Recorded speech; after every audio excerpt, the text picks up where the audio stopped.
Hello everyone, বন্ধুরা তোমরা সবাই কেমন আছো? আশা করছি ভালো আছো। সারাদিন আমি হয়তো ভিডিও করতে পারি না, তবে যখন সময় পাই আমি ভিডিও করি। আজ রাত্রিবেলা সবার মনে হলো একটু আলু ভাজা খাবে, তাই আলু ভাজা করলাম। কিছু বাসন পড়েছিল, সেগুলো মাজলাম, ধুয়ে পরিষ্কার করলাম। দেখো বাসনগুলো মাজা হয়ে গেছে। আমি নিজের কাজটা আমরা সবাই নিজেরাই করি, কোনো কাজের লোক দিয়ে করি না। আলু ভাজা হয়ে গেছে, একটু আলু ভাজা করে নিয়ে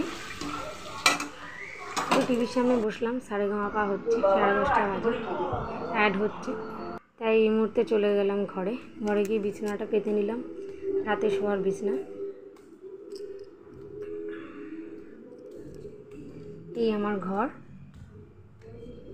অগোছালো, যেটুকু পারি গুছিয়ে রাখার চেষ্টা করি। চলো তাড়াতাড়ি বিছানাটাকে ঝেড়ে পরিষ্কার করে শোয়ার মতো উপযুক্ত করে রাখি। ওদিকে দেখলাম আলু ভাজাটা বসাবো, আগে দেখিয়ে ফেলেছি। তাই টাটা, শুভরাত্রি।